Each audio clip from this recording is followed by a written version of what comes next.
पूर्व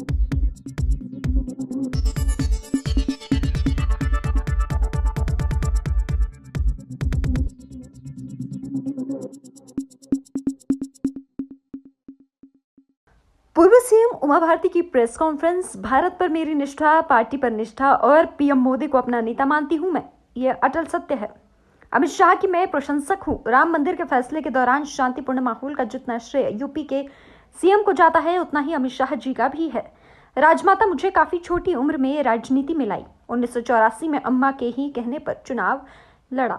मुझे बनाने और मिटाने में किसी का रोल नहीं रहता, लेकिन मुद्दों और जनता ने मुझे बनाया और बिगाड़ा। व्यक्ति और परिस्थितियों ने मुझे नेता बनाया। आप भी सुनिए उमा भारती ने क्या कुछ कहा।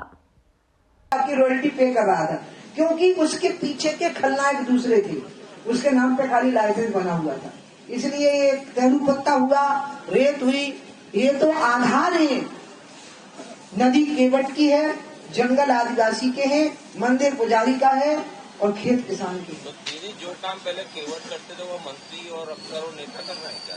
नहीं, वो तो केवट वाला भी नहीं कर रहे, वो तो केवट से खाली उगा ही कर रहे हैं। केवट का काम जो वहाँ हो रहा है वो तो वहाँ के जो दबंग किस्म के लोग हैं, जिनकी बंदूकें लेके लोग चारों तरफ घूम रहे हैं, जो वहीं से मछलियां निकाल के भून के पिकनिक मना रहे हैं, रात भर शराब पी करके उसकी बोतलें वहीं फेंक रहे हैं, वो वहीं बैठे होते हैं, पूरे गांव उनसे भयभीत होते हैं, उनके धुनों से, उनकी अवैध हथियारों से और उनकी फर्राटेदार गाड़ियों से पशु भी मरते हैं और लोग भी मरते हैं। ये वो लोग बेचारा शरीफ आदमी है, पहली बार बोल रहा है, तू तो शराफत का पुतला है दादा। हाँ, सच्ची में सच, झूठ नहीं बोलू, तू बहुत सज्जन है। असज्जन मम और बस कैसे लोग हृदय बसे धन जैसी। जी, आपने कहा कि आपने मुख्यमंत्री से इस बारे में बात की थी, नहीं वहाँ की बंद हो गई थी। आपको दुख भी होता होगा, पर शिवराज जी सुनते नहीं, सुनते थे। बल्कि आपको मैं मजेदार बात बताऊं, फिर शुरू हो जाती थी।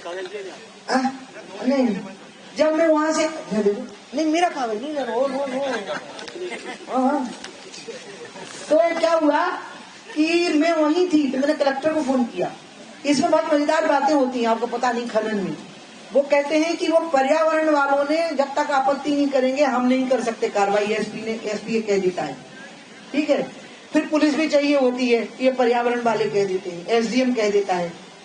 तो मैंने कहा कि मंत्री को अदालत बुला लेनी चाहिए, कोर्ट बुलाना जिसको कहते हैं। पर्यावरण भी होगा, पुलिस भी होगी, डीएम भी होगा, तो तीनों मिलकर तय कर लेंगे कि खनन रोकना है। फिर नहीं हो सकता। तो बोले आप ये बात कह दीजिए ऊपर। जिस अधिकारी ने कहा मैं उसका नाम नहीं लूंगी, लेकिन इतना फायदा जरूर हुआ कि बाद में उन्हें पूछा कि क्यों चल रहा है, नहीं तो हमने कहा हमारा लठ लेके, तो वो बोले कि नहीं अभी तो बंद है।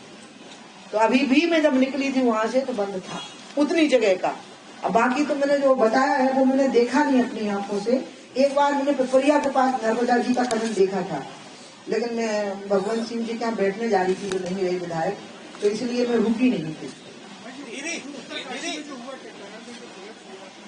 इसके बाद आप हाँ, इन्हीं का होगा ना। नहीं, सच्ची में वो भी है। हाँ, जमीन फिजिकली जमीन से जुड़ा हुआ, वो तो धरती पे बैठा है। हाँ, अरे आप अपने यूनिवर्स के हैं, ब्रह्मांड के हैं। बालाघाट में जो पोस्टल बैलेट में गड़बड़ी की बात सामने आई, कांग्रेस के कर्मचारियों ने ओल्ड पेंशन स्कीम के नाम पर कांग्रेस को वोट दिया, इसलिए पोस्टल बैलेट में गड़बड़ी की जाए। मैं एक साथ बता दूंगी कि कुछ है मेरे मन में इसका उत्तर देना। हाँ,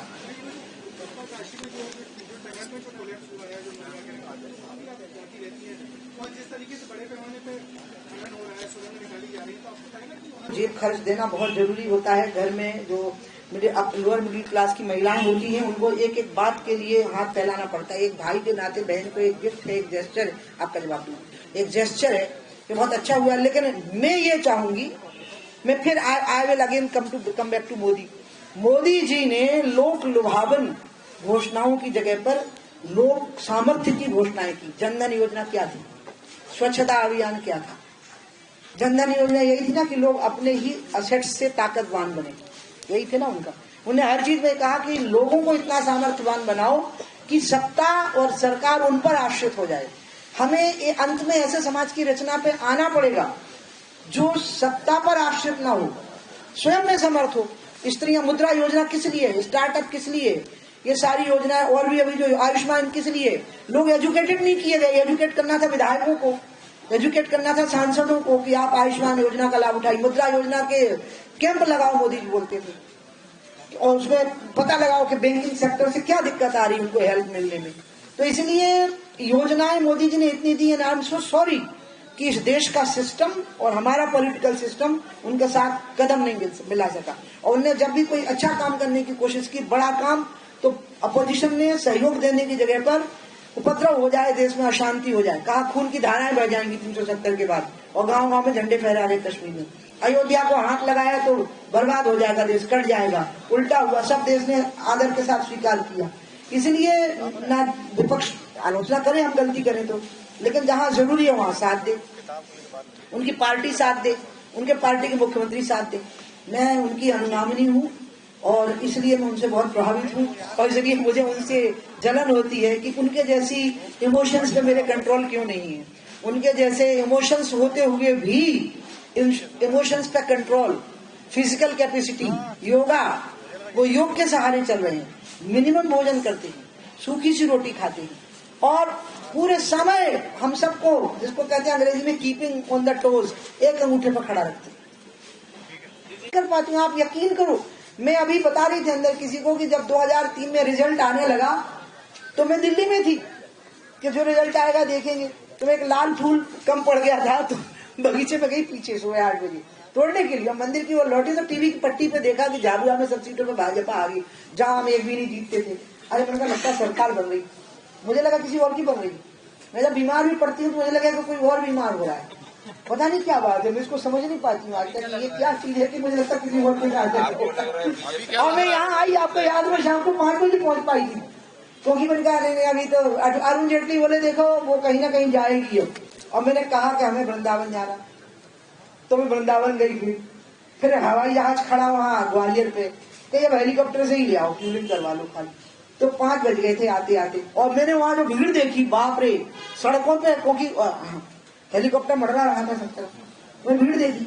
तो जब मैंने नीचे भीड़ देखी, मेरे दिल में जो आया कि ये एक्सपेक्टेशंस और ये कंट्रीब्यूशन की कैपेसिटी, क्या इसका मेल हो पाएगा? खजाने में पैसे नहीं है, कैसे होगा? मैं कर्जदार नहीं बनाना चाहती थी राज्य को, 45,000 करोड़ का कर्जा था, अब तो 3 लाख से ज्यादा कर्ज हो गया। न्यूज 11 के लिए भोपाल से संवाददाता सऊद सिद्दीकी की रिपोर्ट।